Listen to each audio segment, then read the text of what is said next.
अब जब वो नहीं रहना चाहते हैं तो मैं भी जबरदस्ती उनके साथ रहना नहीं चाहती हूँ, क्योंकि मेरा भी स्वाभिमान है। और मैं कब तक उनसे ये चीज़ वो करूंगी कि नहीं आप रखें। उन्होंने एक डाइवोर्स फाइल करा था और अब वो खुद ही नहीं आ रहे हैं। मैं क्या ही सोचूंगी, बस मेरी आगे की जिंदगी वो देखें, वो उनको जो सही लगे वो करें अपने लाइफ में, क्योंकि वो कर रहे हैं, वो स्टिल आगे भी वो अपनी लाइफ ऐसी जी रहे हैं, उन्हें जो करना है वो कर रहे हैं।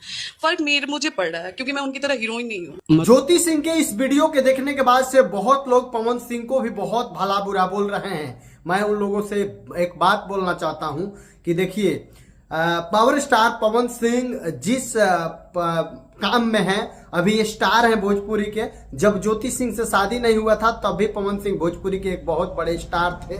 तो जब स्टार थे तो पावर स्टार पवन सिंह उस समय शादी किए थे जिस समय स्टार थे, और उनके ऑलरेडी एक शादी हुआ था पत्नी के साथ, जो हुआ था उन्होंने आप लोग को पता ही है। उसके बाद से अक्षरा सिंह के साथ जो है उनके रिलेशनशिप चल रहा था। उसके बावजूद जब ज्योति सिंह से शादी हुआ तो ज्योति सिंह को सब कुछ पता था, ज्योति सिंह के घर वालों को भी सब कुछ पता था। उसके बाद से अगर आप ऐसे आज बोल रही हैं तो इस पे हम लोग कुछ नहीं कह सकते, इस पे पवन सिंह और आप ही कुछ कह सकती हैं।